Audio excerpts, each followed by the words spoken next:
श्रीष्टकुलग्रामदेवताभ्यां नमः। गुरुर्ब्रह्मा गुरुर्विष्णु गुरुर्देवो महेश्वरः। गुरु साक्षात् परब्रह्म तस्मै श्रीगुरुवे नमः। अखण्डमण्डलाकारं व्याप्तं येन चराचरं तत्पदं दर्शितं येन तस्मै श्रीगुरुवे नमः। गजाननं भूतगणादिसेवितं कपित्थजम्बोफलचारुभक्षणम् उमाशुतमशोकविनाशकारकं नमामि विघ्नेश्वरपादपङ्कजं। नमामि विघ्नेश्वरपादपङ्कजं। शान्तं शश्वतमप्रमेयमनघं निर्वाणशान्तिप्रदां ब्रह्मा शम्भुफणीन्द्रसेव्यमनिशं वेदान्तवेदं विभुं रामख्याजगदीश्वरं सुरगुरु मायामनुष्यं हरे। वन्देऽहं करुणाकरं रघुवरं भूपालचूडामणि गोपालचूडामणि। वंशे विभूषितकरा नवनीलद्यावात् पीताम्बरादरुणबिम्बफलं दरुष्टात् पूर्णेन्दुसुन्दरमुखादरविन्द्रनेत्रं कृष्णात् परं किमपि तत्त्वमहं न जाने। देवं चन्द्रकलाधरं फणिधरं ब्रह्मकपालाधरं गौरी वामधरं त्रिलोचनधरं रुद्राक्षमालागलम्। हे जीवे भज विश्वनाथ बदरी केदार भस्मेश्वरा भीमा शंकर बैजनाथ यबडे नागेश्वर रामेश्वर। ओंकारे ममलेश्वरं स्मरणं महाकालमल्लिकार्जुनं ध्यायेत् त्र्यंबकशैप् सोमनाथमनिशाम् एकादशे ओं नमः। विद्युतध्याम समप्रभा मृगपदे स्कन्धास्तद्भीषणम् कन्याभिकरवालखेटबिलसाध्वस्ताभिरासेवितां हस्ते शक्रगदासकेटविषगां चापं गुणं तर्जनी बिभ्राणं मनलात्मिकं सचिदरं दुर्गात्रिनेत्रं भजे। लक्ष्मी क्षीरसमुद्रराजतनयं श्रीरङ्गधामेश्वरीं दासीभूतसमस्तदेववनितां लोकैकदेहाङ्कुरम् श्रीमन्मन्दकटाक्षलब्धविभवद्ब्रह्मेन्द्रगङ्गाधरं त्वां त्रैलोक्यकुटुम्बिनी सरिसिजां वन्दे मुकुन्दप्रियाम्। आपदामपहर्तारं दातारं सर्वसम्पदां लोकाभिरामं श्रीरामं भूयो भूयो नमाम्यहम्। उल्लङ्घसिन्धो सलिलं सलीलं या शोकबह्नि जनकात्मजाय आदाय तेनेव ददाह लङ्का। नमामि तां प्राञ्जलिराञ्जनेयं कृष्णाय वासुदेवाय हरये परमात्मने प्रणताक्लेशनाशाय गोविन्दाय नमो नमः। प्रणताक्लेशनाशाय श्रीकृष्णाय नमो नमः। बोले गजानन भगवान बोले सद्गुरुदेव भगवान की, सत्यनारायण भगवान लक्ष्मी नारायण भगवान की, श्यापति रामचंद्र भगवान की, पवन सुत हनुमान की, जगज्जननी दुर्गे मैया की, शंकर भगवान की, काशी विश्वनाथ की, बांके बिहारी लाल की, बांके बिहारी लाल की, जुगल जोड़ी सरकार की, तुलसा मैया की, सत्य सनातन धर्म की। बोले बालकृष्ण भगवान की। सर्वप्रथम भगवान श्री आनंद कंद श्री कृष्णचंद्र भगवान, श्री बिहारी जी, मधुर बिहारी जी, भगवान श्री ठाकुर जी, श्री गणेश भगवान, सिद्धि और बुद्धि को देने वाले श्री गणेश भगवान, सीताराम भगवती श्री सीताराम भगवान, भवानी शंकर, हनुमान जी महाराज, सभी आवाहित और स्थापित देवी देवताओं के चरणों में प्रणाम करते हुए, प्रणाम निवेदित करते हुए, वंदन करते हुए, प्रणाम करते हुए आप सभी भक्तवती माताओं के हृदय में माँ भगवती राजराजेश्वरी परम्बा जगदम्बा के चरणों में प्रणाम करते हुए, सभी विप्रवृंदों और भक्तों के हृदय में भगवान श्री ठाकुर जी के चरणों में प्रणाम करते हुए आज हम कार्तिक महत्म्य के 22वें अध्याय में प्रवेश कर रहे हैं महाराज। और कौन सा दिन हो गया? 14वां दिन आज जो है कार्तिक महत्म्य के, ये जो हम श्रवण कर रहे हैं कार्तिक महत्म्य को, आज इसका जो है 14वां दिन है। और इस 14वें दिन में जो हम कार्तिक महत्म्य के 22वें अध्याय में प्रवेश कर रहे हैं। ठाकुर जी की अपार कृपा, सभी देव देवताओं की अपार कृपा कि ऐसा शुभ अवसर हमारे को प्राप्त हो रहा है, सुनने का और सुनाने का, दोनों को। जितना लाभ आपको है सुनने का, उतना लाभ मुझे है सुनाने का, है ना। क्योंकि सुनाना नहीं तो 7 बजे आना था मंदिर, देखते ही हो डेली। लेकिन ठाकुर जी ने कृपा करी कि सुबह सुबह जो अब मंदिर पहुंच रहे हैं। बोले बाल कृष्ण भगवान की। तो जितना जो है ये ठाकुर जी की कृपा कि हम इस पवित्र और पुण्य मास में, ये जो है पुण्य देने वाला, धर्म देने वाला, मन और हृदय में भक्ति को जो है जागृत करने वाला, भक्ति महारानी को जो हमारे मन और हृदय में स्थापित करने वाला, ऐसे पवित्र और पुण्य मास में हम जो है कार्तिक मास का जो है कार्तिक महत्म्य का श्रवण कर रहे हैं। और कल हमने श्रवण किया दैत्यराज जलंधर का संहार भगवान शंकर के द्वारा। परसों आपने जो है कथा को श्रवण किया कि किस प्रकार से उसने छल करने की चेष्टा करी।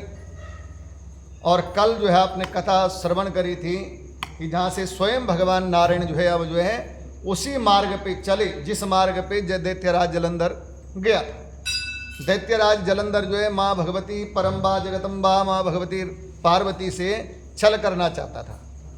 लेकिन पार्वती माँ भगवती तो पहचान गई कि ये जो है जलंधर है, ये दैत्य है। तो माँ भगवती ने विष्णु को आदेश दिया था, भगवान विष्णु को, कि प्रभु ये जैसा कर रहा है, जैसी करनी वैसी भरनी, तो ये जैसा कर रहा है इसके साथ ऐसे ही करो। तो तब भगवान विष्णु जो है कल के अध्याय में आपने श्रवण किया कि भगवान विष्णु जो है स्वयं पहुँचे कहाँ? जहाँ जलंधर की नगरी है, उस नगरी में उपवन में बैठ गए और अपनी माया का विस्तार किया। माया के द्वारा जो है भगवान की माया ऐसी फैली कि वृंदा ने रात में स्वप्न देखा। स्वप्न में अपने पति को सिर मुंडवाए हुए नग्न अवस्था में भैंस के ऊपर दक्षिण दिशा में जाते हुए देखा और अपने नगर को जल में समुद्र में डूबते हुए देखा। और फिर क्या हुआ? बोला सुबह उठी, चिंता से मग्न हो गई, मन को शांति नहीं मिली, घर में घूमी, आंगन में घूमी, उपवन में गई और उपवन में देखा तो उसके तरफ जो है 2 राक्षस आ रहे हैं खाने के लिए, उसको पकड़ने के लिए। डर के मारे जब भाग रही थी तो एक सन्यासी मिल गया, वो गले से लग गई सन्यासी के। सन्यासी ने एक हुंकार मारी जोर से और वो दोनों राक्षस जो है डर के मारे भाग गए। उसने हाथ जोड़े सन्यासी का धन्यवाद किया और फिर याद आई, बोले ऐसा बताओ कि मेरे पतिदेव युद्ध करने के लिए गए हुए जलंधर, उनका कुछ हाल समाचार बता सकते हो? आप तो सर्वज्ञाता हो। तो उन्होंने थोड़ा देर देखा, इधर उधर देखा। उसी समय 2 बंदर प्रकट हो गए सामने। 2 बंदरों ने जो है, भगवान ने जो है वो सन्यासी जो था उसने जो है उन बंदरों की तरफ जो है अपनी भौं से, आंखों से इशारा किया। वो बंदर ऊपर आकाश मार्ग में गए और कुछ क्षण बाद ही वापस आ गए। और एक बंदर के हाथ में दैत्यराज जलंधर का सिर था और एक बंदर के हाथ में दैत्यराज जलंधर का धड़ था। विलाप करने लगी वृंदा, मेरे पति ऐसा क्यों हो गया? बोला मैंने तो पहले ही बताया था कि शंकर भगवान से बैर मत लो, मैं बैर मत लो। शंकर की लीला को कोई नहीं जान सकता। वो जितना अवधूत है, जितना अवगढ़ है, जितना वो जो है दिगंबर है, उतना ही वो लीला पुरुष भी है, इसलिए उससे बैर मत लो। आप माने नहीं। थोड़ा देर विलाप किया, फिर उसी सन्यासी से कह रही है कि आप तो सर्वज्ञ हो, आप तो सब कुछ कर सकते हो, तो आप ऐसा कुछ क्यों नहीं कर सकते हो कि मेरे पति जीवित हो जाएं?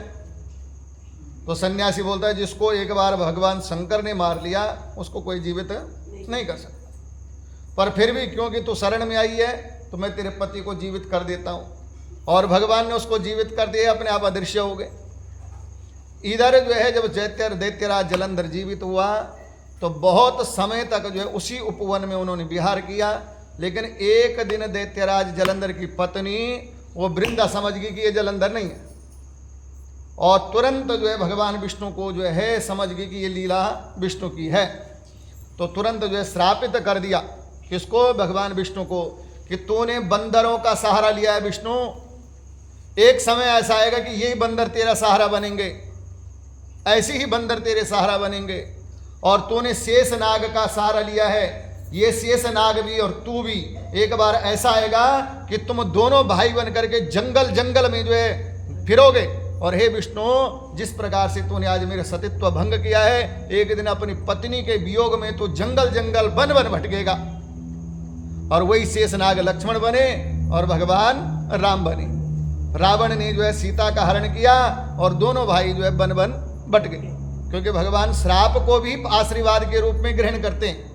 क्योंकि जब लीला करते हैं ना, तो भगवान श्राप को, उस श्राप को भी आशीर्वाद के रूप में जो है भगवान ग्रहण कर लेते हैं कि जो तूने दिया है। देखो भक्त की कामना के लिए भगवान क्या क्या कर जाते हैं, भक्त के श्राप को भी ग्रहण कर लेते हैं। जबकि वही वृंदा बाल्यावस्था में विष्णु की भगत थी, लेकिन भक्त की अभिलाषा को पूर्ण करने के लिए भगवान क्या क्या बन जाते हैं। जब वो था ना दैत्यराज बलि के यहाँ भगवान वामन के रूप में गए ना, तो दैत्यराज भगवान जब वामन के रूप में गए, तो दैत्यराज बलि जब दान दे रहा था और वो बलि जो है उस वामन भगवान का पूजन कर रहा था ना, तो उस वामन दैत्यराज बलि की जो बहन थी, वो अपने मन में सोच रही कि ये जो वामन भगवान है ना, काश ये मेरा बेटा होता, तो मैं अपनी गोदी में बिठा कर इसको अपने स्तनपान यानी दूध पिलाती।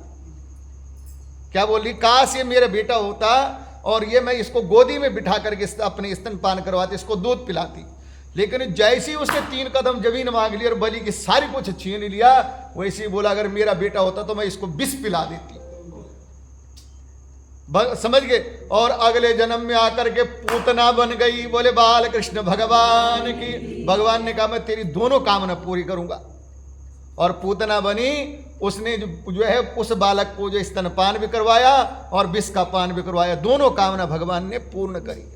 भगवान क्या क्या लीला रच लेते हैं अपने भगत के लिए, लेकिन भगत के मन में श्रद्धा होनी चाहिए।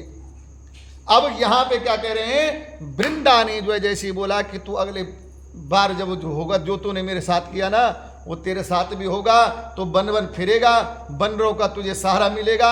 ये शेषनाग ने तेरा साथ दिया है, ये तेरे साथ ये भी जो है वन वन फिरेगा। इस प्रकार से जो है श्राप दिया।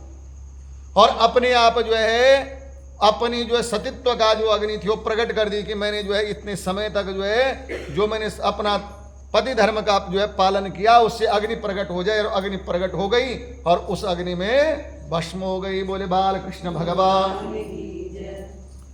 अब इधर क्या हुआ, इधर शंकर भगवान के साथ वो जो गंधर्वी माया थी वो समाप्त हो गई। शंकर भगवान ने अपने अंगूठे को, पांव के अंगूठे को जल में घुमाया और उससे एक चक्र बना दिया। और उस चक्र से जो है दैत्यराज बलि का गर्दन उड़ा दी, ऊपर से धड़ अलग कर दिया, सिर अलग कर दिया। दैत्यराज जलंधर युद्ध में समाप्त हो गया। सारे देवता प्रसन्न हो गए। सारे देवताओं ने भगवान शंकर की जय जयकार करी। सारे देवताओं ने शंकर भगवान की स्तुति करी। हे प्रभु, आप भूत भावन भगवान हो। आप जो है जब समय आता है ना तो सृष्टि का दान कर देते हो, आप त्रिलोकी का दान कर देते हो। हे प्रभु, आप अपने पास कुछ नहीं रखते हो। ऐसे बोले भगवान का, बोले भंडारी का सबने जो है धन्यवाद किया, सबने प्रार्थना करी। और सब जब देवता जाने लगे तो इधर क्या हुआ कि व्यास जी बोले भगवान श्री कृष्ण बोल रहे हैं। कौन? भगवान श्री कृष्ण बोल रहे हैं सत्यभामा से।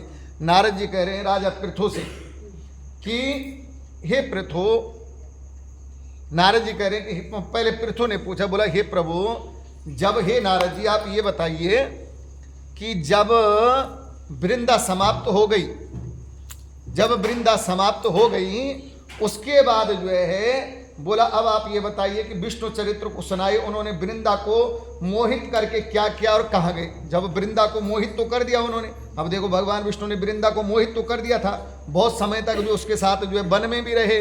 तो उसके बाद ये बताओ कि भगवान विष्णु की लीला क्या हुई, भगवान विष्णु कहाँ गए, उन्होंने क्या किया। तो इधर क्या हुआ कि मौन भूतेषु देवेशो ब्रह्मादिषु महेश्वर। बोला जब ब्रह्मादि देवता मौन हो गए तब शरणांगत वत्सल, ब्रह्मादि देवता जब स्तुति कर दिया तो तब जो है भक्त वत्सल भगवान शंकर ने जो है सारे देवताओं को पूछा, स्तुति कर रहे थे ना, वो तो धन्यवाद कर रहे थे, तो तब भगवान ने जो है सारे देवताओं से पूछा, शंकर भगवान ने पूछा, बोला हे देवताओं अब ये बताइए तुम्हारा सारा कार्य तो सिद्ध हो गया ना भाई, जो तुम्हारे मन में चिंता थी, जो तुम्हारे मन में डर था, जो तुम्हारे मन में भय था, तुम्हारा भय दूर हो गया कि नहीं? तो देवताओं ने बोला प्रभु हमारा भय दूर हो गया। तुम्हारी चिंता दूर हो गई कि नहीं? बोला प्रभु हमारी चिंता दूर हो गई। तो भगवान प्रसन्न, बोला अब कोई कार्य किसी कार्य क्षेत्र में, तो तब जो है बोला निर्विकारी लीला आप लोगों को निमित्त हुआ करती है। देवतागण आप लोग सच बताइए कि आप लोगों को सुख प्राप्त हुआ कि नहीं?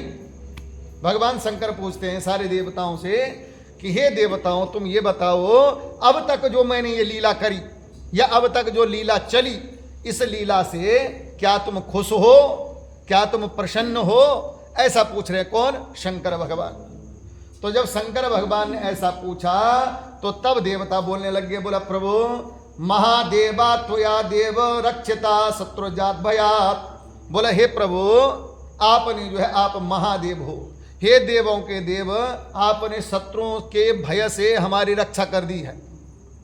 तो जब हमारी रक्षा हो गई तो खुश तो हम होंगे, है ना? जो शत्रु की चिंता हमारे को सता रही थी, जिसने हमारे से हमारे अधिकार छीन लिए थे, आपने वो अधिकार हमारे को दिला दिए। आपने शत्रु के भय से हमारे को मुक्त कर दिया। लेकिन हे प्रभु, हे भोलेनाथ, हे दिगंबर, अभी हमारे मन में एक चिंता और हो रही है। अब क्या चिंता है भाई? बोला प्रभु अब हमारे मन में जो है एक बात की चिंता और हो रही है, उसे हम क्या करें? उस चिंता का हम निदान क्या करें? उस चिंता को दूर कैसे करें? बोला क्या क्या चिंता है तुम्हारे मन में? बोला वृंदा विमोहिता नाथा विष्णुना हे प्रयत्नता वस्मीभूता दुता भैयो। बोला हे नाथ, विष्णु ने बड़े प्रयत्न के साथ, भगवान विष्णु ने बड़े प्रयत्न के साथ, क्योंकि वृंदा जैसी पतिव्रता स्त्री को मोहित करना कोई सरल बात नहीं, लेकिन भगवान विष्णु ने बहुत प्रयत्न के बाद जो है उसका जलंधर का रूप बनाया, बहुत प्रयत्न के बाद जो है वृंदा को मोहित किया। और अब उसके बाद क्या हुआ? बोला शीघ्र ही, और जब वृंदा की जो है इधर क्या हुआ, वृंदा जो है शीघ्र ही अग्नि में भस्म होकर के परम गति को प्राप्त कर ली। अब वृंदा का तो भला हुआ, वो तो परम गति को प्राप्त हो गई, किंतु इस समय वृंदा के लावण्य पर दो चीज, एक तो वृंदा की जो है, वृंदा के साथ इतने समय भगवान विष्णु जो है उस वन में रहे, एक तो उस प्रेम के कारण, और दूसरा प्रभु गलानी के कारण, और तीसरा प्रभु दुख के कारण। बोले क्या? गलानी भगवान विष्णु के ये हुई कि मेरे कारण से वृंदा की मृत्यु हुई, दुख ये हुआ कि मैंने वृंदा के साथ छल किया, और क्योंकि इतने समय उस उपवन में उसके साथ रहे तो प्रेम भी वृंदा के वन। ये तीन कारण है प्रभु कि भगवान विष्णु जो है अपनी माया से विमुक्त, बोला चिता भस्म कर दिया उन्होंने, उनकी माया, भगवान की माया भगवान के ऊपर ही विमोहित हो गई। और देखो प्रभु आज क्या स्थिति आ गई, जो भगवान विष्णु लीला करते थे आज उन्हीं के साथ लीला हो रही है। बोला वो उनका जो है वृंदा का भस्म धारण करके वो जो है उस उपवन में उस जगह जो है फिर रहे, और बोला उसका हे प्रभु उसकी माया से जो आपकी माया से विमुक्त, आपकी माया से विमोहित हो गए हैं। इसीलिए सिद्धों मुनियों तथा हम लोगों ने उनको बहुत समझाने की चेष्टा की, ऐसा नहीं समझाया नहीं, हम गए भगवान विष्णु के पास, हमने समझाया भगवान विष्णु को, लेकिन भगवान विष्णु कुछ समझने के लिए तैयार नहीं है। सारे जो सिद्ध मुनि हैं वो सारे सिद्ध मुनि गए भगवान विष्णु के पास, लेकिन वो कुछ समझने के लिए तैयार नहीं है। तो हे प्रभु उस चिंता को आप बताइए कि उस चिंता को दूर कैसे किया जाए, कैसे वो चिंता हमारी दूर हो, कैसे भगवान विष्णु उस माया से बाहर निकले, कैसे भगवान विष्णु उस जो है मोह से बाहर निकले, ऐसा आप बताइए। बोले शंकर भगवान के। तो तब भगवान कहते हे बोला हे ब्राह्मण, हे देवताओं सुनो। बोला आप लोग श्रद्धा पूर्वक और प्रेम पूर्वक मेरे वचनों को सुनो। कुछ कार्य क्षेत्र ऐसे हैं जो मैं कर सकता हूँ, लेकिन अब जो मैं बता रहा हूं उसको तुम ध्यान से सुनो। बोला संपूर्ण लोगों को मोहित करने वाला पता कौन है? सारे लोगों का मोहित करने वाला ना भगवान की माया। और माया कौन? भगवती। शिव के ऊपर अगर आप ई की मात्रा हटा दो तो शिव भी शिव नहीं रह जाते हैं। ई की मात्रा हटा दो, शिव भी सब है। तो सबसे ऊपर कौन हो गए? शक्ति। अब वो दुर्गा सप्तशती में सुना होगा आपने, भगवान जब चलाचर जगत जलमग्न है तो भगवान सोए हुए निंद्रा में, वो मैंने पहले दिन कथा सुनाई थी ना।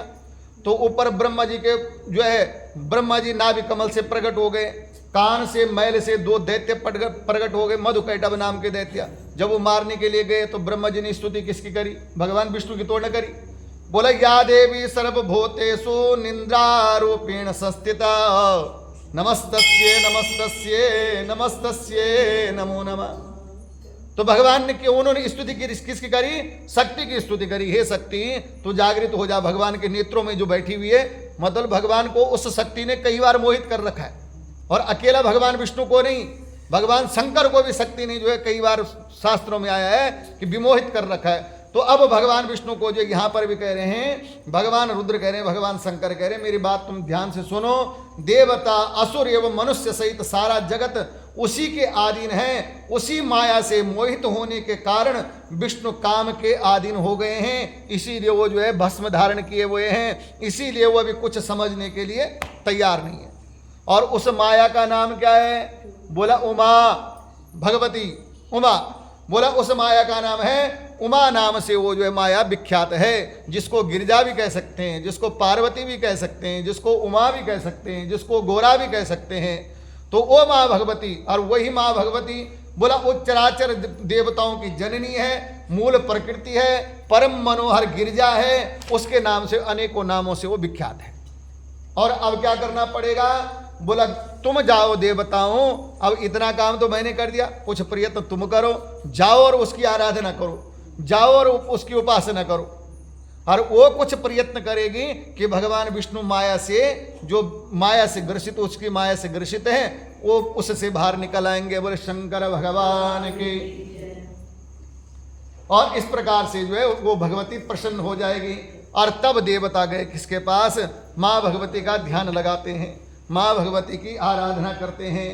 और साथ में बोल रहे हैं जिस मूल प्रकृति से उत्पन्न हुए सत्व रज तम ये गुण सृष्टि का सृजन पालन और संहार करते हैं, जिसकी इच्छा से जो है विश्व का आविर्भाव और तिरोभाव होता है, हम उस भगवती का वंदन करते हैं।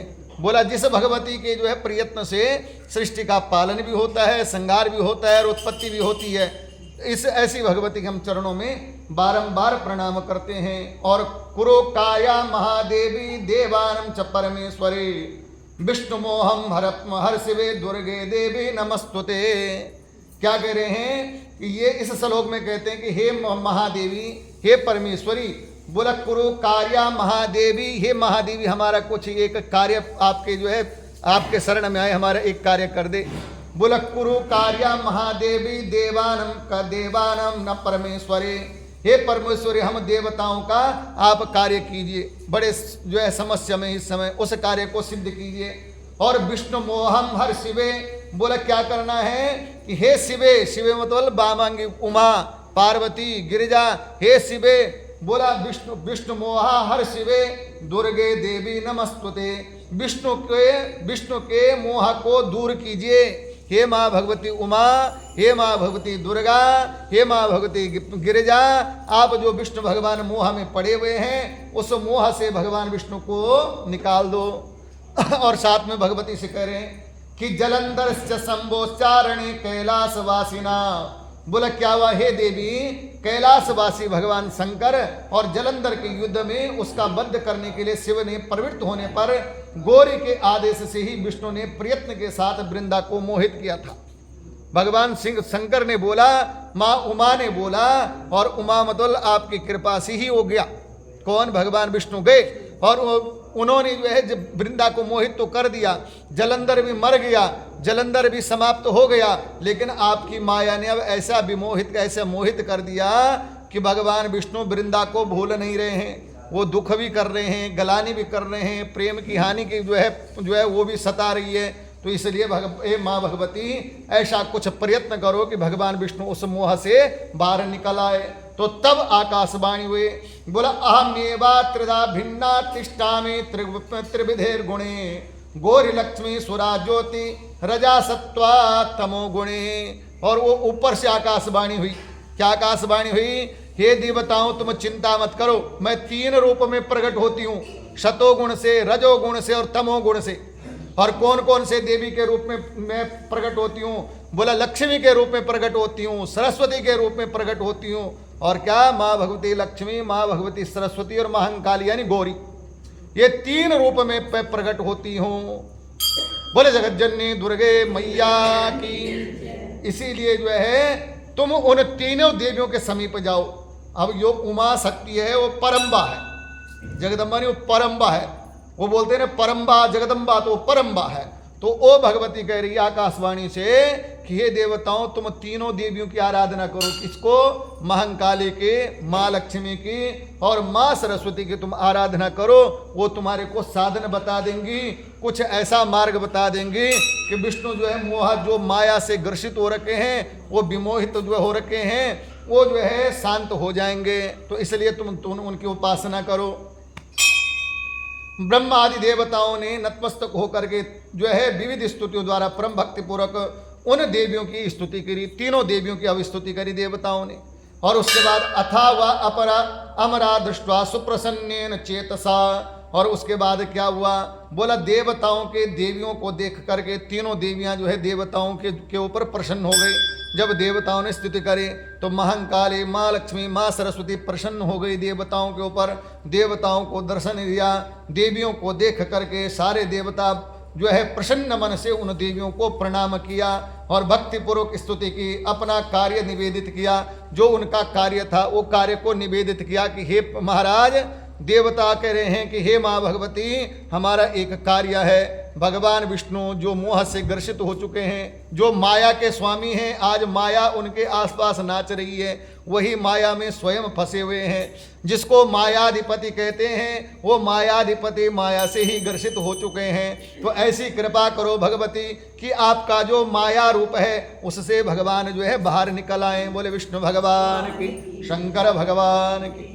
सारे देवियों से कहा और इस प्रकार से जो है आदर पूर्वक वचन कहे। और तब वो तीनों देवी बोली, बोला इमानी तत्र बीजानी विष्णुर यात्रा तिष्ठते। बोला हे देवताओं सुनो, मेरी बात ध्यान से सुनो, हमारी बात ध्यान से सुनो। काली ने एक बीज हाथ में लिया, लक्ष्मी ने एक बीज हाथ में लिया और सरस्वती ने एक बीज हाथ में लिया। बोला पकड़ो ये बीज। बोला क्या करें इन बीजों का? बोला जहां पर भगवान विष्णु वृंदाकी के राख के साथ लिपटे हुए हैं वहां पर जाकर के उस राख में ये बीज डाल देना। बोले शंकर भगवान। और क्या करना इन बीजों का? बोला उससे क्या होगा? बोला इन बीजों से जो है औषधि उत्पन्न हो जाएगी कि भगवान की माया जो है, जो भगवान जो है आसक्ति में पड़े हुए हैं, जो भगवान दुख में पड़े हुए हैं, जो भगवान जो है ग्लानि में पड़े हैं, वो प्रसन्न हो जाएंगे। इससे उनकी मोह भंग हो जाएगा। तो अब क्या हुआ कि बोला वृंदा चिता भूमि तले निक्षिप्त पुस्तान तेपसुरः। और हे मुनि उन देवताओं ने देवियों को प्रणाम किया, भगवान माँ भगवती की स्तुति करी और वो सारे देवता गए जहाँ पर वृंदा की चिता थी, जहाँ पर भगवान की डेली उसकी राख लगा लगा करके बैठे हुए थे। कौन? जगत के नारायण, वो आधार, वो परमेश्वर, वो नई लीला कर रहे थे। अच्छा ये मत सोचो कि उनको सब कुछ पता नहीं, ये तो भगवान की लीला है, इसीलिए तो उनको लीला पुरुष कहते हैं। अगर वो लीला न करते तो तुलसी की महिमा कौन जानता? अगर वो लीला न करते तो हेड़ा बहेड़ा और आंवला को कौन जानता? अगर वो लीला न करते तो आयुर्वेद में हेड़ा बहेड़ा आंवला आता कहाँ से? तो लीला पुरुष है महाराज। तो ये मत सोचो क्योंकि मन में विकार आता है भगवान विष्णु है वो माया से मोहित हो गए हैं। अरे वो क्या माया से मोहित होंगे? माया जिनके जो इशारों पर नाचती है ना। तो ऐसे विष्णु का जो है बोला भगवत लीला पुरुष जहाँ पे वो लीला कर रहे थे, कौन? भगवान विष्णु। वहां पर देवताए वृंदा की चिता के ऊपर उन्होंने वो तीनों बीज डाल दिए। बोले शंकर भगवान के।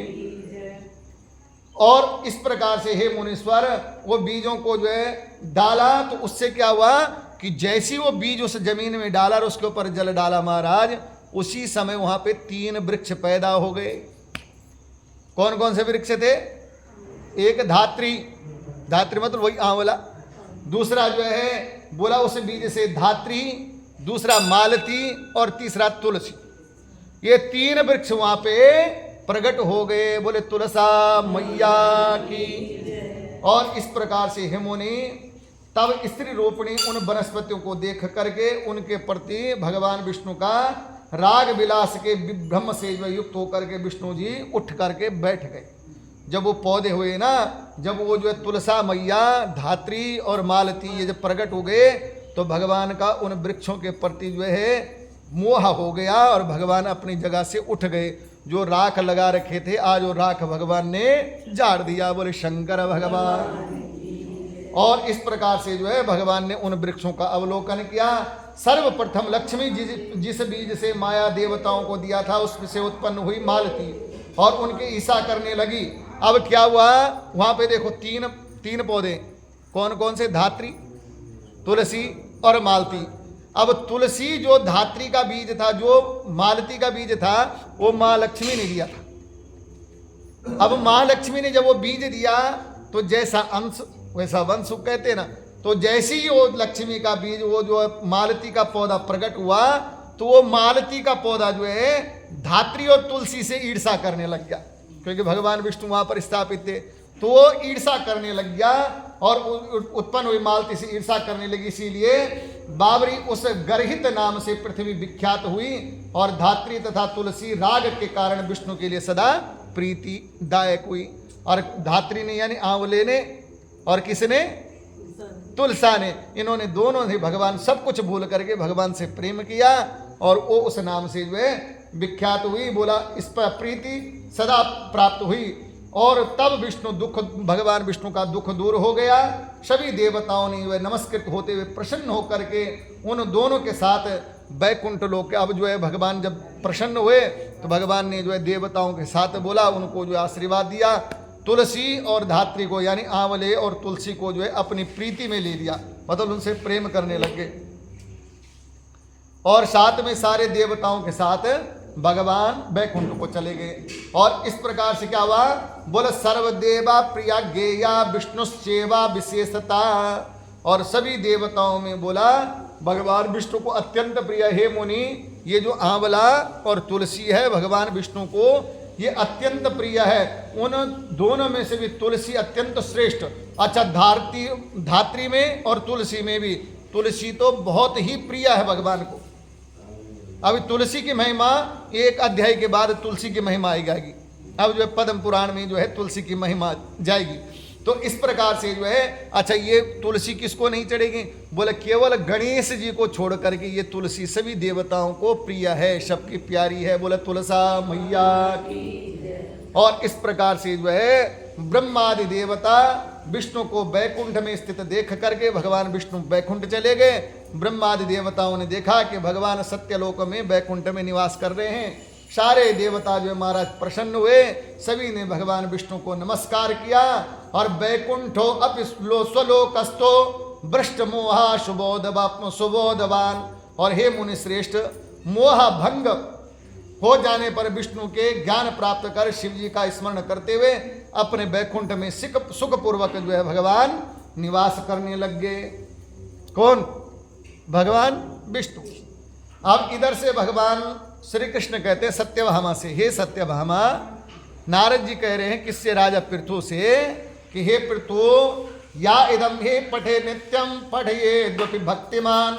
बोला जो भक्ति भाव से युक्त हो करके ये शंकर और विष्णु की लीला को पढ़ता है, ये दोनों की लीला है ना, हरि की भी और हर की भी। इस कथा में यहाँ पे दोनों की लीला है और दोनों पूर्ण ब्रह्म है।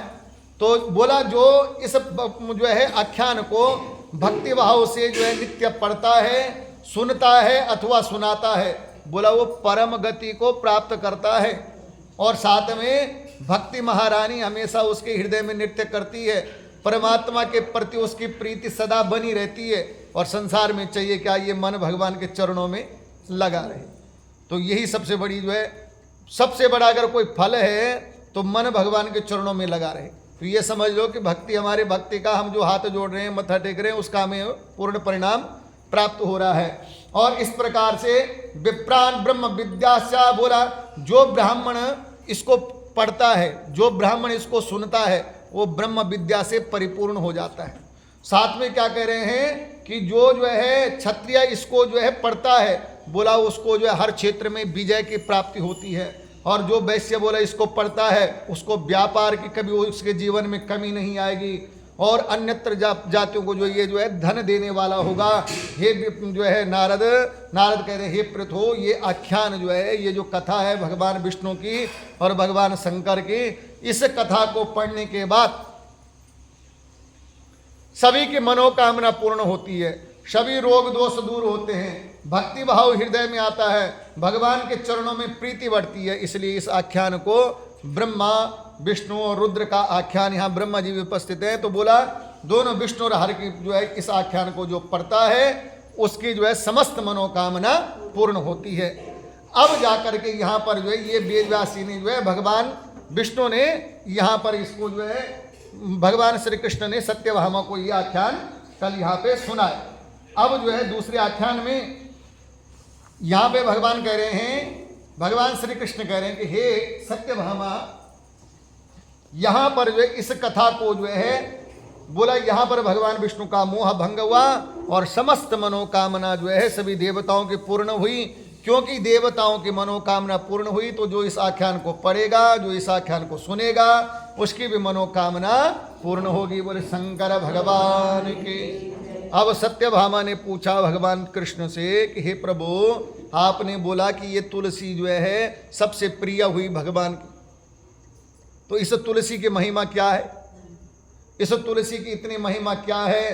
तो हे नृपोत्तम, तब जो है देवऋषि नारद बोला सुनो, बोला उन बोए हुए बीजों में जो वनस्पतियां उत्पन्न हुई तो उसमें जो है आंवला तुलसी आदि जो उत्पन्न हुई। इसीलिए भगवान कार्तिक उद्यापन के लिए भगवान कहते हैं कि बोला तुलसी काननम राजन गृहे, बोला इसीलिए भगवान व्रत कार्तिक के उद्यापन में तुलसी के मूल में भगवान विष्णु की पूजा की जाती। इसीलिए जब कार्तिक का उद्यापन होता है ना, तो तुलसी की जल में जब तक, तुलसी के जड़ में जब तक भगवान विष्णु सालग्राम का पूजन नहीं होगा तब तक वो कार्तिक उद्यापन सफल नहीं होगा, क्योंकि भगवान विष्णु को अति प्रिय है। और इसीलिए जो है बोला साथ में कह रहे हैं कि तद गृहे तीर्थरूपम तो नायांति यम किंकरा, और बोला जिस घर में तुलसी का वन है या तुलसी का पौधा है, कौन कह रहे? भगवान श्री कृष्ण कह रहे सत्यभामा से कि हे सत्यभामा, मैं सत्य कह रहा हूं तेरे को, जिस घर में तुलसी का पौधा होगा, जिस घर में तुलसी का वृक्ष होगा, उस घर में कभी यम के किंकर नहीं आएंगे। और साथ में कह रहे हैं कि सर्व पाप हरम पुण्यम कावदम तुलसी वनम, जिस घर में बोला तुलसी का वन होगा उस घर में जो है कभी पाप और ताप तो संताप तो हो ही नहीं सकता। सर्व पाप हरम, सारा पाप तुलसी का स्पर्श मात्र जो है, तुलसी का जो है तुलसी का पौधा होता है ना, उसको स्पर्श करने मात्र से सारे जो है पाप समाप्त हो जाते हैं। और कामदम तुलसी वनम, सभी कामनाओं को पूर्ण करता है तुलसी का वन। किसी के घर में महाराज वास्तु दोष हो, फलाना दोष हो, आजकल तो वास्तु दोष वाले बहुत आते हैं ना, वो बताते हैं ये उपाय तुलसी रखो जी, इस दिशा में तुलसी रखो जी। तो तुलसी इतना पुण्यदायक जो है, बोला रोपयंती नरा श्रेष्ठा ना पश्यन्ते भस्मी करेम, और बोला इस प्रकार से जो जिसके घर में तुलसी बन रहता है वह घर जो है सभी पुण्य तीर्थ स्वरूप है। जो तुलसी को रोपते हैं यानी जो तुलसी को लगाता है, जो तुलसी को जो है लगाता है, बोला वो कभी जो है यम मार्ग या यम किंकर को अपने जीवन में नहीं देखता है। इसीलिए और साथ में क्या कह रहे हैं कि तुलसी का जो है ना, तुलसी बोला नर्मदा का दर्शन, माँ भगवती गंगा का दर्शन और तुलसी का सानिध्य एक ही फल देता है। आप कभी नर्मदा तीर्थ पे ना जा पाओ, आप कभी गंगा तीर्थ पे ना जा पाओ, और मन में हो रहा है कि यार मैंने गंगा जाना था आज, मैंने आज जो है नर्मदा के नदी में जो है नर्मदा तीर्थ में जाना था आज, और लेकिन समय की स्थिति, समय की परिस्थिति आप जा ना पाओ, तो तुलसी की जो बट है ना, तुलसी बट यानी तुलसी का पौधा है, उसके बगल में खड़े हो जाओ या उसके बगल में बैठ जाओ और बोल दो हे नर्मदा, हे गंगा, आ गई मैं तेरे पास। समझ लो उतना ही पुण्य आपको मिलेगा जो आपने हरिद्वार में गंगा जी में जाके स्नान करना था, तुलसी के पास बैठ करके गंगा का स्मरण करके वही फल आपको तुलसी के पौधे के पास मिल जाएगा। वही फल आपको जो नर्मदा का फल तुलसी के पौधे के पास मिल जाएगा। इसीलिए तुलसी को पौधे को तीर्थ रूप बताया है। उसने बताया ना मैंने कि तुलसी को तुलसी न कहिए, मात पिता को मनुष्य न कहिए, है ना। तो माता पिता को कभी जो है मनुष्य नहीं कहना, गाय को कभी जो है पशु नहीं कहना, और तुलसी को कभी पौधा नहीं कहना। बोला ये तीनों क्या है? तीनों नटवर नंद किशोर, ये तीनों के तीनों किशोर हैं, ये तीनों के तीनों भगवान हैं। तो यहाँ पर जो है इस तुलसी का प्रमाण दिया पद्म पुराण में कि जिस घर में तुलसी है वो घर तीर्थ के स्वरूप है। तुलसी के पास बैठ करके जिस मंत्र का जाप आप तुलसी के पास करो, बोला जिस भी मंत्र का जाप आप तुलसी के पास करो, वो तुलसी के वृक्ष के पास मंत्र जाप करे हुए आपको तुरंत ही सिद्धि प्राप्ति हो जाएगी। बोले शंकर भगवान की। जो तुलसी के काष्ठ का चंदन लगाते हैं, बोला तुलसी काष्ठ जम्यास्तो चंदनम धारिये नरा तद्देहान से पापम। बोला जो तुलसी के काष्ठ का चंदन लगाता है राजन, उसके शरीर को इस लोक में किए हुए पाप कभी स्पर्श नहीं करते। तुलसी का चंदन, आजकल चंदन आता है ना, आप अष्टगंध बढ़िया सुगंध वाला ढूंढते हैं। महाराज चंदन ऐसा दो कि दिन भर शांत रहे मन, दिन भर जो है अब पता नहीं क्या क्या डाला उस चंदन में। और तुलसी का जो होता है ना लक्कड़, क्या बोलते हैं, करो उसका चंदन लगा लो महाराज, शीतलता भी आएगी। और दूसरा क्या होगा? बोला मन शांत रहेगा। तीसरा क्या होगा? बोला कोई भी पाप या पापी हमारे को स्पर्श नहीं कर सकता। किसी का पाप किसी का हमारे को स्पर्श नहीं कर सकता। इसलिए जो है बोला हे निरुपोत्तम, बोला आंवले की छाया में श्राद्ध करता हुआ उसको जो है, अच्छा आंवले की भी महिमा बताई। बोला आंवला भी कोई जो आंवला भी भगवान को प्रिय है ना, तो आंवले की छाव में कोई मंत्र का जाप करे, कोई पितरों का श्राद्ध करे, कोई जो है उद्यापन करे, बोला वो भी अधिक पुण्य देने वाला। कितना अधिक देगा? बोला 100 गुना ज़्यादा पुण्य को देगा। चाहे वो देवताओं का पूजन करे, चाहे वो पितरों का पूजन करे, वो 100 गुना ज़्यादा फल देगा। कहाँ? बोला आंवले के वृक्ष के नीचे। बोले शंकर भगवान की। और साथ में कह रहे हैं कि हे राजा पृथो, नारद कह रहे हे राजा पृथो सुनो, आंवले को जो अपने सिर पर आंवले का तेल होता है ना, आंवला कैसे लगाओ सिर पे, आंवले का तेल समझ लो ना। बोला जो आंवले को अपने सिर पर, हाथ पर, मुंह पर, देह पर आंवला धारण करता है, वो साक्षात हरि स्वरूप में जो है हरि स्वरूप को प्रदर्शन जो है उसका जो है प्राप्ति हो जाती है, क्योंकि उसने सदा आंवले का सेवन किया है। इसीलिए आंवले का फल, तुलसी का जो है जल, तुलसी की मिट्टी जो अपने देह पे धारण करता है वो जीव मुक्त हो जाता है। इस प्रकार से जो है जो मनुष्य द्वादशी के दिन तुलसी के पत्ते और कार्तिक में आंवले के पत्ते को तोड़ता है, अत्यंत नंदित नरकों में, बोला कार्तिक में ज़्यादा तुलसी का पौधा कभी तोड़ना नहीं चाहिए। जिसे हम लोग करते हैं ना, तुलसी तोड़ देते हैं, ठा तुलसी के पत्ते। हाँ, तो उसका बहुत बढ़िया साधन है, जो पत्ते नीचे गिर जाए कोशिश करो उनको उठा। गमले में होते हैं ना, तो थोड़ा सा हिलाओ उसको, पौधे को हिल करके जो पत्ते नीचे गिर जाए तो उनको जो है उठा कर आप भगवान के भोग में प्रदर्शित करो। भगवान को अर्पण करना है ना, भक्ति भाव। और अगर तोड़ना पड़े तो क्या करे?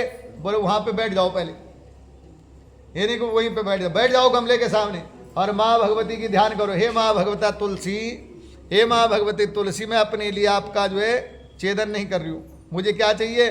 ठाकुर जी आपके प्यारे हैं और आप ठाकुर जी की प्यारी हो।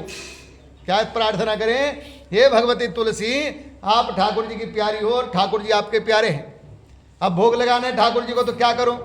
आपके बगैर तो ठाकुर जी भोग खाएंगे नहीं। तो हे भगवती तुलसी, अगर तू चाहती है कि ठाकुर जी भोजन ग्रहण करे तो 2 पत्ते मुझे दे दे, कि ताकि ठाकुर जी के भोग में रख लूँ और ठाकुर जी भोजन ग्रहण कर ले।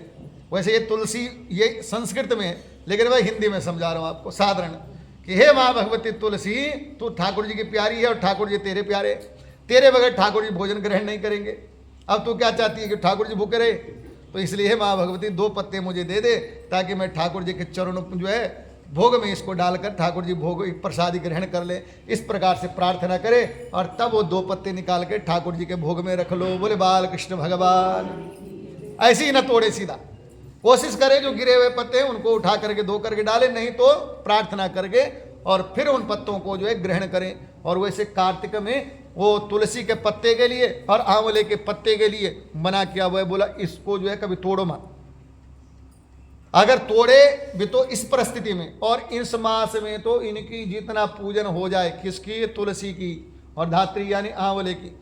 महाराज क्या कहना, कोई इस मास में जो है डेली तुलसी की इस भाव से पूजा कर ले, ये तुलसी बस तू मेरी अपनी है और मैं तेरी, और आंवले का इस भाव से कोई पूजन कर ले, बोला देखना कुछ नहीं, तीसरे चौथे दिन, पांचवें सातवें दिन तो आपको ऐसा लगेगा ठाकुर जी के मेरे आसपास चल रहे, ठाकुर जी उसी पूजा से प्रसन्न हो जाएंगे। बोले बाल कृष्ण भगवान की। और इस प्रकार से जो है बोला इन मासों में जो है तुलसी का पूजन करना चाहिए, यानी धात्री का यानी आंवले का पूजन करना चाहिए। और पूजन के लिए बताया, महिमा बताई पूजन की, कि पूजन के लिए महिमा क्या बता रखी है। बोला पूजन के लिए महिमा है कि तुलसी के बट के नीचे यानी तुलसी के वृक्ष के पास, क्योंकि वो पुण्य क्षेत्र है, क्योंकि वो तीर्थ क्षेत्र है, उस क्षेत्र में उस बट के नीचे अगर आप पूजन करते हो तो 100 गुना ज़्यादा फल देता है। को आंवले के वृक्ष के नीचे अगर आप जो है पूजन करते हो तो 100 गुना ज़्यादा फल मिलता है। इस प्रकार से जो है दूसरे अध्याय में, इस अध्याय में भगवान नारद जी ने जो है किसको, माँ भगवती सत्यभामा को इसकी महिमा सुनाई। अब कह रहे हैं कि ऐतिहासिकमिदं ब्रह्मन् महात्म्या कथितं त्वया। बोला हे ब्राह्मण, महाराज पृथु ने कहा हे नारद जी, हे ब्राह्मण आपने इतिहास पूर्वक महत्म्य का वर्णन किया कि इस तुलसी का महत्म्य क्या है। मैंने अत्यंत आश्चर्यकारी तुलसी का महत्व सुना, आज तक मैंने ये महत्व सुना नहीं था। तुलसी का महत्व सुना तो था, लेकिन इतना नहीं सुना था कि तुलसी इतनी महिमादायक है कि गंगा जी का परिणाम भी उसके चरणों में मिल जाएगा, यमुना जी का परिणाम भी तुलसी के चरणों में मिल जाएगा, ठाकुर जी का पूजन का परिणाम भी तुलसी के चरणों में मिल जाएगा। तो ये महिमा आज मैंने पहली बार सुनी। कौन बोल रहे? राजा पृथु।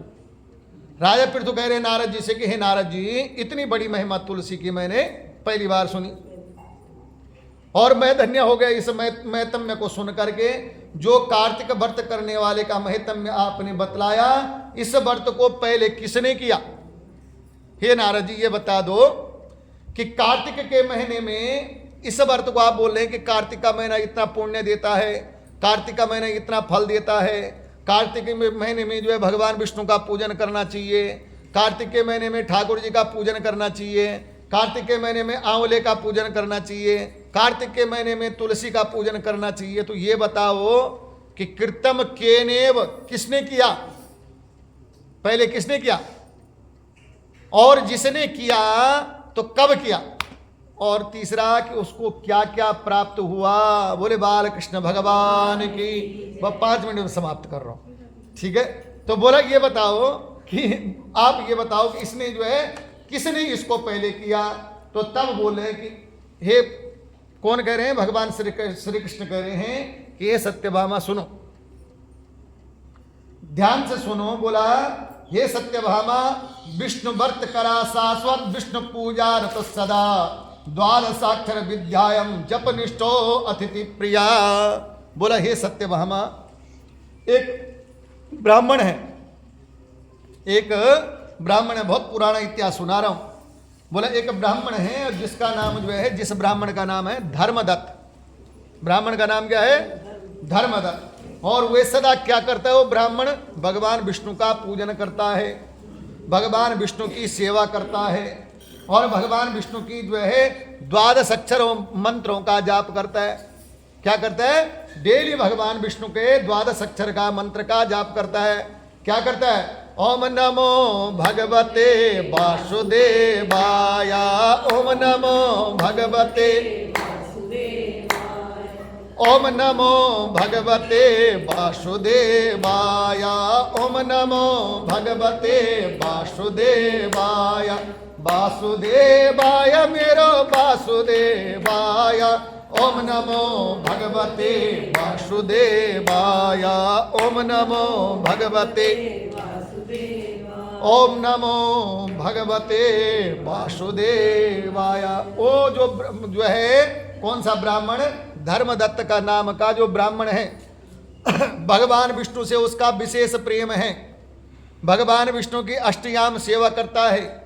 भगवान विष्णु की सेवा के साथ साथ ये नहीं कि अकेला सेवा करता है, भक्ति भी कई प्रकार की, नवदा भक्ति है तो कई प्रकार की भक्ति करता है। सेवा के साथ साथ भगवान विष्णु के नाम का जाप भी करता है। बोला क्या नाम जपता है? बोला भगवान विष्णु के 12 अक्षर मंत्रों का जाप करता है और उस अक्षर में, उन मंत्रों में उसकी निष्ठा बनी हुई है। निष्ठा यानी प्रेम। मंत्र का जाप करना सरल है, मंत्र से प्रेम करना औखा है। ध्यान क्यों नहीं लगता? मैंने उस दिन भी सुनाया था कि आप उस ध्यान को जो है सोच रहे हैं हम डायरेक्ट भगवान तक छलांग लगा दे। क्या हुआ कि हम ये सोच रहे हैं कि हम छलांग लगा करके ध्यान में पकड़ के भगवान को बिठा दे, और भगवान तो मन और वाणी से भी परे हुए। सत्यनारायण कथा में सुना है ना कि प्रभु आप मन और वाणी से भी परे हो। तो अगर हम डायरेक्ट सोचेंगे भगवान को ध्यान में बिठा दे तो नहीं बिठा सकते, क्योंकि वो अहंकार आ गया। तो वो क्या करे? बोला उसके लिए सबसे बढ़िया साधन है, जो मंत्र आप जाप कर रहे हो उस मंत्र से प्रेम कर दो, पहले उस मंत्र पर ध्यान दे दो। तो यहां पर बोल रहे हैं कि वो जो ब्राह्मण था, धर्मदत्त का नाम का ब्राह्मण, वो उस मंत्र में जो उसकी निष्ठा थी, उस मंत्र में उसका प्रेम था, और इसीलिए जो है बोला वो अतिथियों से, और दूसरा अतिथियों से प्रेम करने वाला। अतिथि देवो भवा, आपने लिखा हुआ बोर्ड पे लिखा हुआ देखा होगा, क्या लिखा है कि अतिथि देवो भवा। अब अतिथि को देव क्यों कहा गया? अतिथि को देवता क्यों कहा गया? क्योंकि अतिथि का मतलब होता है जिसकी आने की तिथि आपको पता ना हो। क्या? जिसकी आने की तिथि आपको पता ना हो वो अतिथि। मेहमान वो जो पता है आपको, कल फोन हुआ, हाँ जी कल आ रहे हो, इतनी तारीख को आएंगे, कितने बजे आएंगे, इतने बजे आएंगे, बस से आएंगे, गाड़ी से आएंगे, रेलवे से आएंगे, कैसे आएंगे, हम लेने आए कि अपने आप आ जाओगे, वो कौन हुआ? मेहमान। और अतिथि के आपने दरवाजा खोला है, ये कहां से आया, कैसे आया? वो अतिथि जिसकी आने की आपको तिथि पता ना हो, जिसका आपका समय आने का समय पता ना हो, वो जो है अतिथि। अब ऐसा कौन आता है? ऐसा तो सीधा भगवान ही आ सकता है। स्वप्न में कौन आता है? भगवान आता है। जो अचानक दर्शन दे दे वो कौन है? बोले भगवान। अचानक जो प्रकट हो जाए वो कौन है? भगवान। इसीलिए अतिथि देवो भव, अतिथि को देवता कहा गया। न जाने किस रूप में आया है, न जाने किस रूप में आया है, और न जाने कौन सी कामना हमारी उसके दर्शन मात्र से जो है, क्योंकि बोलता है ना कि सबको भगवान, सब में भगवान का अंश देखो। एक कथा मैं भूल रहा हूं, कहीं से कोई जा रहा होगा ना, तो एक सन्यासी गया, जाते हुए एक बालक वहां से आया, बोला बाबा बाबा फटफट हट जा। बोला क्या हुआ? बोला वहां से जो है पागल हाथी या पागल बैल ऐसा कुछ था। बोला आ रहा है। बोला आने दो, प्रत्येक में भगवान है, आने दो उसको। और वो अपना जाप करते हुए निकल रहा है। थोड़ी देर में जो है वो, जब वो हाथी आया उसने एक सूंड मार के साइड फेंक दिया।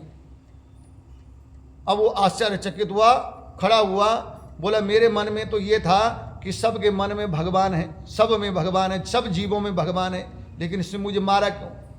तो दूसरे ने कहा जिसने तेरे को ये बताया था कि वो पीछे से पागल हाथी आ रहा है, तूने उसमें भगवान नहीं देखा। पागल हाथी में तो भगवान देख लिया, लेकिन जिसने तेरे को बताया था उसमें भगवान नहीं देखा तूने। हो सकता है उसमें भगवान रहा हो, इसमें ना रहा हो। तो वही भाव बोलने का मतलब यह है कि अतिथि देवो भव, मतलब जिसको जो अचानक आ गया, किस रूप में आया, कैसे आया, कैसे दिए, तो हमारे लिए वो देवता है। हमारे लिए क्या है? वो देवता है। और जब देवता है तो उसकी खूब सेवा करो, खूब प्रसन्न करो, बल्कि उसको प्रसन्न मन से उसको घर से भेजो। बोले बालकृष्ण भगवान की। तो ये जो धर्मदत्त नाम का ब्राह्मण था महाराज, ये भी भगवान से प्रेम करने वाला था, अतिथियों का सत्कार करने वाला था। और आज कथा को जो हम यहाँ पर विराम देंगे, क्यों आज जो है धर्मदत्त नाम के ब्राह्मण को ओम नमः शिवाय का जो है, ओम नमो भगवते वासुदेवाय का जाप करने देते। और आप लोग भी आज ओम नमो भगवते वासुदेवाय का जाप करते रहें। अब कल हम जो है भगवान की लीला का श्रवण करेंगे। आज इस कथा को, कार्तिक महत्म्य की कथा को हम भगवान के चरणों में अर्पण करते हैं। बोले बालकृष्ण भगवान के, श्री कृष्ण चंद्र भगवान के, शंकर भगवान की। और आइए अब आप जो है कमल नेत्र का पाठ कीजिए। श्री कमल नेत्र कटि पीतांबर, मुकुट कुंडल करल कुटिया, सांवरे राधे मदम, फूल यमुना धेनु आगे, सकल गोपियों के मन हरम, पीत वस्त्र गरुड़ वाहन, चरण सुख नित सागरम। सतत केलक कलोल निश दिन कुंज भवन उजागर अजर अमर अघोर निश्चल पुरुषोत्तम अपरापरम दीनानाथ दयालु गिरधर कंसहेना कुशधरम रघुकुल माल विशाल लोचन अधिक सुंदर केशवम वंशीधर वसुदेव शय्या पर चलो हरि वामनम जलरूप दे गजराकरी रंगा छेद्यो रावणम सत्यदीप नवकंठ चोदा भवन कीनो एक बलम द्रौपदी जी की लाज राखी कमलो उपमा करम दीनानाथ दयालु पूरन करुणा है करुणा करम कविरत दास विलास निश दिन नाम जपनित नागरम प्रथम गुरु जी के चरण बंदो यश ज्ञान प्रकाशितम आदि विष्णु जुगादि ब्रह्मा सेवते शिव शंकरम श्री कृष्ण केशव कृष्ण केशव कृष्ण यदुपति केशवम श्री राम रघुवर राम रघुवर राघवम श्री राम कृष्ण गोविंद माधव वासुदेव श्री वामनम मत्स्य कच्छ वाराहि नरसिंह पाहि रघुपति पावनम मथुरा में केशव साई विराजे गोकुल बाल मुकुंद जी श्री वृंदावन में मदन मोहन गोपीनाथ गोविंद जी धन्य मथुरा धन्य गोकुल जहाँ सिरपति अवतरे धन्य यमुना कनीर निर्मल ग्वाल बाल सखावरे नवनीत नागर करत निरंतर शिव विरच मन मोहितम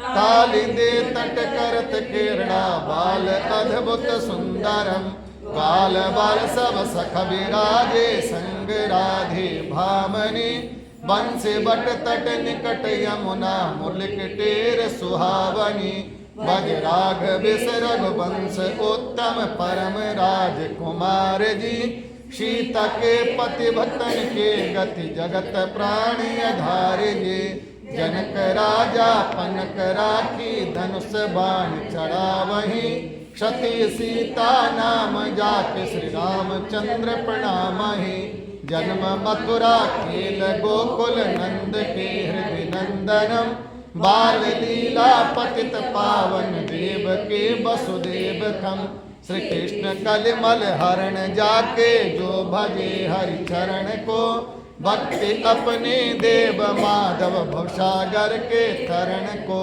जगन्नाथ जगदीश स्वामी श्री बद्रीनाथ विशंबरम द्वारिका के नाथ सिरपति केशवम प्रणमाम्यहम् श्री कृष्ण अष्टपद पढ़त निस दिन विष्णु लोक सागच्छतम श्री गुरु रामानंद अवतार स्वामी कविदत्त दास समाप्तकम श्री कूल यमुना धेनु आगे जल में बैठे प्रभु जी आन के नाग नागिन दोनों बैठे श्री कृष्ण जी पहुँचे आन के नागिन कहते सुनो रे बालक जाओ यहाँ से तेरी सूरत देख मन दया उपजी नाग मरेगा जाग के किसका बाल